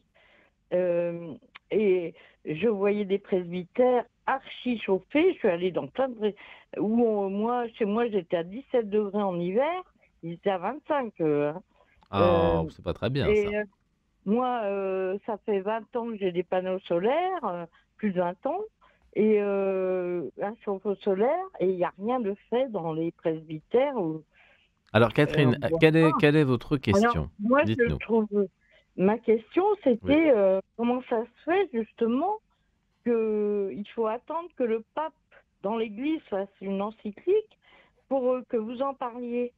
Alors, on peut demander au père Étienne... Que vous soyez sensibilisés, parce que le tri... Moi, je vous dis, l'économie d'énergie, l'économie d'eau. J'ai vécu longtemps en Afrique, je sais ce que c'est le manque d'eau. Hein. Oui, oui. J'ai vécu plus de 10 ans en Afrique noire, au Tchad, au Burkina Faso, avec mes parents. Hein, Eh ben, Catherine, on va demander au Père on Étienne, n'avait on pas va d'eau, demander oui. Catherine au Père Étienne ce qu'il en pense. Est-ce que effectivement il a fallu cette prise de décision papale pour que l'Église se mette en marche, ou alors est-ce que c'est quand même le phénomène de société et l'Église qui a été vers son pape en lui disant bah voilà, il se passe des choses, il faut prendre conscience de ce qui se passe. Là où je pense on peut rejoindre Catherine, c'est qu'il y a quelque chose de regrettable qui n'ait pas eu plus de vigilance, on pourrait dire, globalement dans l'Église, même si la parole du pape François n'est pas la première parole sur le sujet non plus. Mais ça, c'est un deuxième aspect, c'est que en fait, ce qui m'a frappé, c'est que alors qu'il y avait quand même eu des paroles antécédentes, alors peut-être moins organisées, moins organiques, mais il y a eu aussi la rencontre avec une génération qui était un peu prête à recevoir cette parole-là. Moi, c'est ce qui m'a frappé au moment où est arrivé Laudato Si, c'est qu'il y a une génération, on a bien vu, qui a réceptionné cet appel et ce message. Alors, c'est sûr que maintenant, on peut toujours se dire c'est dommage d'arriver en retard, mais il y a un avantage, on pourrait dire, c'est que ça nous permet de parler avec une posture plus humble. Et en fait, ça, c'est assez précieux quand on interpelle quelqu'un de manière un peu prophétique et que soi-même, on sait qu'on n'est pas les meilleurs élèves ou qu'on est soi-même un peu en défaut par rapport à ça. Ça fait qu'on ne va pas chercher les gens exactement de la même manière que si on se considère un peu à la pharisienne comme pur, parfait devant la loi, ce qui est un risque évidemment dès qu'on est concerné par la question. On voit bien qu'assez vite peut venir dans le cœur une posture qu'on pourrait un peu qualifier de pharisienne, c'est-à-dire qu'on est dans une posture de jugement. L'avantage de ne pas être les très bons élèves, c'est que ça nous évite. C'est-à-dire qu'on est plutôt conscient qu'il faut aussi faire l'objet de la miséricorde de Dieu, quoi. Ouais. Allô? Oui, Catherine. Allô? Oui, Catherine, vous avez entendu la réponse du Père? Je voudrais dire, oui. Je ne suis pas dans le jugement du tout. Non, non. Et je voulais parler de Notre-Dame-des-Landes parce que mon village natal, familial, est à 1 kilomètre de Notre-Dame-des-Landes, donc j'ai été extrêmement concernée par l'aéroport. Oui, on en a parlé avec Benoît. Mais aussi maintenant, je suis à très peu de kilomètres de l'A69 où on abat en ce moment des platanes pour faire une autoroute que vous avez dû entendre parler en Occitanie. Oui, j'ai entendu parler de ça. Oui. Oui. L'A69. Et encore aujourd'hui, il y a eu des policiers qui ont qui ont violemment enlevé des gens et abattu des platanes qui sont là depuis des centaines d'années. Hein. Alors, ça aussi, alors que c'est pour faire une autoroute absolument faire gagner quelques minutes à des gens qui ont les moyens de le prendre, l'autoroute, parce que pour aller à Toulouse, je veux dire, c'est pas tout le monde qui le prend, l'autoroute, parce que ça coûte cher. Et voilà, et on est en train de déraciner des platanes, des arbres, et de enlever des personnes qui habitaient là, des agriculteurs. Oui. Et voilà. Alors ça, on peut rebondir là-dessus, Catherine, parce que peut-être que Benoît a des choses à dire sur on parlait d'opposition, parfois un peu dure, un peu directe avec les forces de l'ordre, par exemple, qui font passer alors là une autoroute, là-bas un pipeline. Qu'est-ce qu'on peut dire de ces erreurs? Est-ce que ça arrive encore qu'on décide arbitrairement de faire passer une autoroute quelque part? Est-ce que ça existe encore ou est-ce que les gens sont quand même plus mesurés maintenant, plus intelligents, je dirais, dans leur choix? Non, je trouve que ce projet, c'est précisément la preuve qu'on fait encore des décisions qui sont écocides et qui font passer des intérêts économiques avant des intérêts écologiques.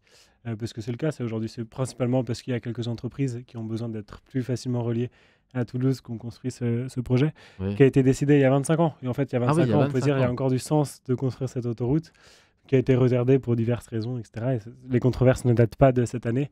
Et puis, alors que la construction va vraiment commencer, on en parle peut-être davantage à un niveau national. Et voilà, je pense qu'aujourd'hui, comme toujours, quand on a commencé quelque chose, c'est dur de changer et d'arrêter ces projets parce qu'on a déjà investi de l'argent, parce qu'on a déjà pris des décisions. Et que Même c'est- si le public n'est pas d'accord, et même si on même voit s'il y a que... une opposition d'un certain nombre de personnes, militantes ou pas, il y a aussi beaucoup de oui, riverains qui sont opposés. d'accord. Voilà, Catherine. En tout cas, Merci, merci Catherine de merci votre appel. beaucoup Merci. de votre écoute et de vos réponses.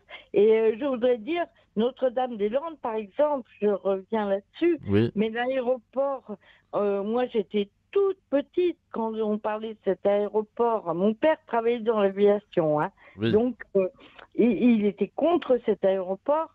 Il était nantais, on vivait en Afrique, mais il était très concerné. Et Oui. cet aéroport, cette idée avait été déjà là en 1969 à peu près. Hein. Oui, c'est des projets à peu long près. terme. Oui. Ça a été arrêté et heureusement il y a 2 ans là à peu près. Hein. Oui, ça a été très très long. Là, Oui. que finalement, mais après des luttes et des luttes. Oui, je sais Hein. bien. Merci Voilà. en tout cas, Catherine, de votre appel. Merci beaucoup. Merci infiniment. Père Étienne, en 4e de couverture, on voit 4 dimensions sur lesquelles vous revenez. Alors, on pourrait parler de voie verte ou de voie heureuse. Dans ces dimensions, la première que vous citez, c'est la dimension du cosmos. La dimension, on pourrait presque dire cosmologique. Est-ce que vous pouvez nous dire quelque chose là-dessus? Les 4 dimensions, c'est celle de... Quand on parle d'écologie intégrale, c'est pour dire qu'il ne s'agit pas simplement justement du rapport au cosmos, donc ça c'est la première dimension, mais que l'écologie intégrale, si on garde cette expression-là, on pourrait dire, c'est la vision chrétienne au fond. C'est de voir l'interconnexion entre les différentes relations, c'est-à-dire le rapport au cosmos. Il y a une deuxième dimension qui est la manière dont, par l'économie, s'organise notre rapport au monde, pour une part. Une troisième dimension, c'est notre rapport à nous-mêmes à travers notre corps, notamment, le rapport que j'ai à mon corps. Et là, une quatrième dimension qui est vraiment prise en considération de manière très forte dans l'écologie intégrale, c'est la dimension sociale, c'est-à-dire le rapport que nous avons les uns avec les autres. Donc l'enjeu un peu qui est travaillé dans le livre et puis dans les parcours que j'ai accompagnés, qui ont donné naissance à ce livre-là, c'est de travailler on pourrait dire notre intelligence, notre compréhension des choses pour sentir de plus en plus ces liens-là. Chacun de nous a une certaine perception qu'il y a un lien entre mon mode de consommation et puis la manière dont je suis lié aux autres, mais parfois c'est extrêmement ténu, c'est-à-dire parfois on ne se rend pas du tout compte que la manière dont on consomme en fait porte atteinte à d'autres personnes. Depuis au moins une décennie, c'est des choses qu'on entend beaucoup plus. Je sais pas, quand j'étais petit, c'est pas forcément des choses qu'on intégrait énormément, c'est-à-dire d'une certaine intelligence que le fonctionnement du monde, notamment par l'économie, induit des choses, quoi. Donc, développer cette intelligence-là en travaillant un peu les choses, et aussi on pourrait dire cette sensibilité. C'est-à-dire quand un sac plastique me passe dans les mains et que je le jette à la poubelle, est-ce que c'est un geste absolument neutre ou est-ce que je mesure un peu on pourrait dire la portée de ce geste, c'est-à-dire ce qu'il induit pour la Terre elle-même et puis pour les autres. Est-ce qu'on n'a pas une petite chance dans l'Église de savoir qu'on vit une certaine communion? Pas dire jusqu'à la communion des saints, mais peut-être déjà entre nous, est-ce qu'on n'a pas un avantage parce qu'on a ce souci de la communauté, du vivre ensemble? Ça, c'est une tradition très ancienne dans l'Église. Est-ce que ça apporte ça un peu les gens? Peut-être Benoît voudra en dire un mot. Je pense que c'est sûr que on est porté par ça. On a ce souci-là, cette attention-là. Ce qui fait dire à un certain nombre de personnes vraiment qui sont concernées par la question et qui ne sont pas chrétiennes. Moi, j'en ai entendu plusieurs dire les cathos, on vous attend. Donc, j'étais allé une fois à Bordeaux, c'était pas cette fois-ci, mais faire une petite intervention comme ça. C'était que des cathos dans la salle, globalement. Et puis, il y avait un militant écologique de 70 ans qui s'était glissé là. Il lève la main, puis il dit, bon, je suis militant écologique depuis les années 70, je suis athée. Oui. Ouais. Et lui, il a dit, mais les cathos, on vous attend. Il a dit, les chrétiens, on vous attend. Il a dit, vous êtes 1 milliard. Il a dit, si vous bougez, c'est bon. 2,2 milliards, si on compte toutes les familles chrétiennes. Alors, il y avait ça. Et puis, je dirais un peu de la même manière, Cédric Ringenbach, là, qui a fondé la fresque du climat, lors d'une intervention qu'il avait faite, je l'avais entendu dire à peu près la même chose. Il a dit, dans le monde vers lequel nous allons, ça rejoint un peu ce que vous dites dans votre question, il dit, il va falloir beaucoup d'amour. Donc normalement, les cathos... Les cathos sont on vous attend. spécialistes. Voilà, il a dit ça, mais je pense que vraiment, il le disait de manière sérieuse, en fait. Oui. C'est-à-dire que c'est quand même des personnes qui disent il va falloir mobiliser les choses, et donc les personnes qui cherchent la communion, normalement, devraient canter. C'est pour ça que, pour tous les chrétiens, en fait, qui se disent, moi, l'écologie ou la question écologique n'est pas trop mon truc, je veux dire, c'est pas possible, qu'en fait, de réagir comme ça. On doit absolument intégrer ça, et déjà, la manière dont nous sommes interpellés par les non-chrétiens eux-mêmes doit vraiment nous réveiller. C'est pour ça que je relaye un peu ces appels-là, parce que moi, je les ai entendus et ils m'ont vraiment touché. Quoi. Il y a une réponse à apporter. Oui, nous sommes attendus. Benoît, quand on est jeune et qu'on est catho, c'est pas forcément facile, encore que les choses changent un peu. Dans le milieu écologique, est-ce qu'il y a beaucoup de cathos? Est-ce que c'est quelque chose qu'on rencontre souvent? Ou est-ce que c'est une petite minorité qui est tolérée, acceptée, disons, ou pas bien acceptée d'ailleurs, j'en sais rien. Je pense qu'elle est aujourd'hui plus que bien qu'acceptée, elle est plutôt bien accueillie. C'est un des objectifs de Lutte et Contemplation, c'est de visibiliser une présence chrétienne au milieu des différents mouvements écolos. Et beaucoup d'écologistes qu'on croise dans ces milieux sont très heureux qu'on existe.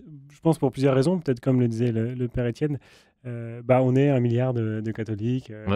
Et donc en fait, il y a un vrai enjeu aussi à sensibiliser ces communautés de chrétiens qui, pour un certain nombre, aujourd'hui, se laissent assez peu toucher par la dot aussi. Donc, ils voient un aspect stratégique à ça.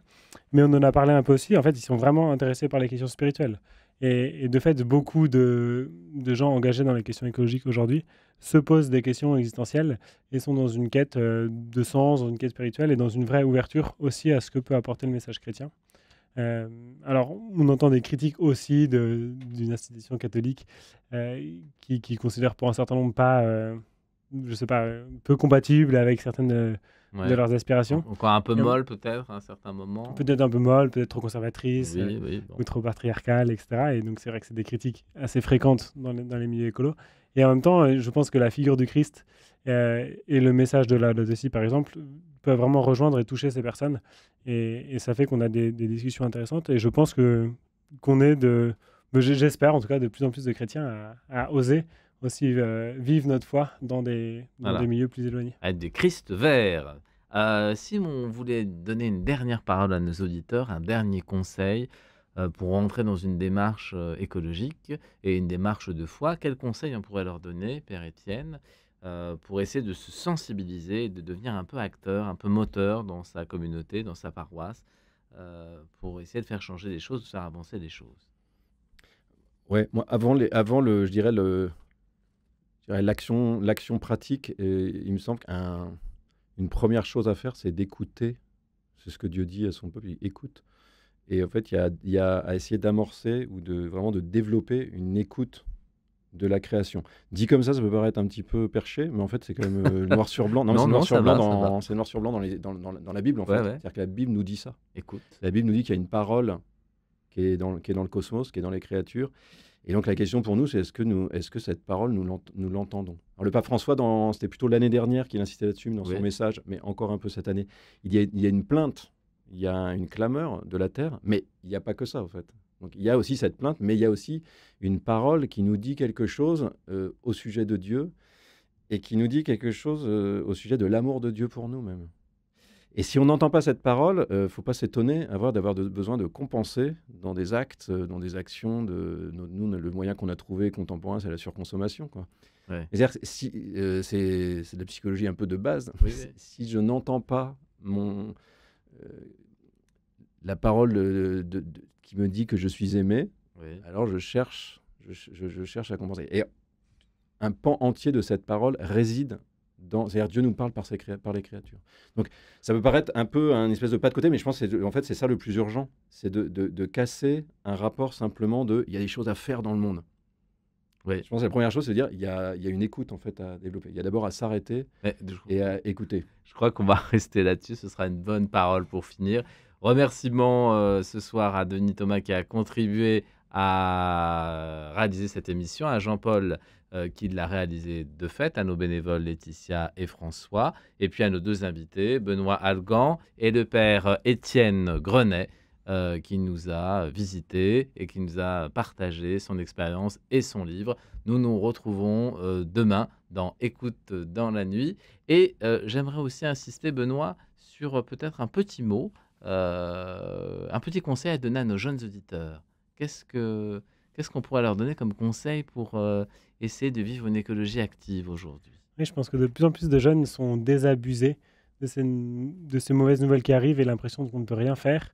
Moi, je pense que la clé face à ça, c'est de se réunir et de retrouver de la force d'agir dans le collectif et dans le fait de faire communauté avec d'autres.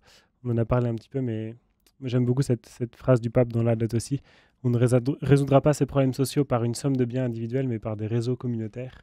Je pense que l'enjeu, c'est de se dire, mais en fait, moi, dans quelle communauté je peux contribuer pour essayer de construire un monde plus juste et un rapport aussi plus ajusté aux autres avec lesquels je suis. Et comment essayer de vivre cette démarche collective si on est un jeune auditeur ou si on est simplement un auditeur? Comment se mettre en rapport pour essayer de lutter en commun et pas tout seul à faire son tri sélectif à la maison? Qu'est-ce qu'on peut faire pour se mettre en rapport avec d'autres? Est-ce qu'il y a des adresses? Est-ce qu'il y a des associations? Est-ce qu'il y a des mouvements paroissiaux? Comment on peut faire? Ouais, il y a les initiatives dont on fait partie l'un et l'autre. Lutter Contemplation qui a des groupes dans une petite dizaine de villes en France. Les parcours, la date aussi du Christ Vert, où il y a aussi des jeunes qui se forment et vivent un parcours ensemble sur un an autour de l'écologie intégrale. Et puis après, ça c'est peut-être dans des milieux chrétiens. Sinon, ça peut être impulsé dans les groupes chrétiens dans lesquels on est déjà, mais qui ne vivent pas cette dimension écologique. En fait, on peut proposer à d'autres qui sont sensibles, qui sont intéressés par question de le faire. Et puis sinon, rejoindre des associations non chrétiennes, mais qui se mobilisent. Il y en a aussi partout dans le territoire. Père Étienne, c'est facile à la messe aujourd'hui, en quelques secondes, quelques mots, de trouver des paroissiens avec lesquels s'agréger pour lutter un peu dans la dimension écologique. Il y a des gens qui attendent ça, donc faut être un peu proactif et puis lancer des appels. Et puis voilà, il y a des initiatives, il y a celle dont on a parlé. Il y a tout sur le site internet lechristvert.fr, il y a d'autres possibilités. Mais oui, je pense qu'il y a vraiment des gens qui attendent. Donc il faut qu'il y ait des premiers qui bougent et puis qui cherchent à déclencher un peu les choses. Eh ben, c'est ce qu'on fera, merci. Soyez proactifs et grâce à la radio qui est un média d'écoute, mettez-vous à l'écoute des gémissements de la terre. Je vous souhaite une très bonne nuit et avec nos anges gardiens, je m'associe à ce que vous en passiez une bonne et à ce qu'on se retrouve demain sur notre antenne.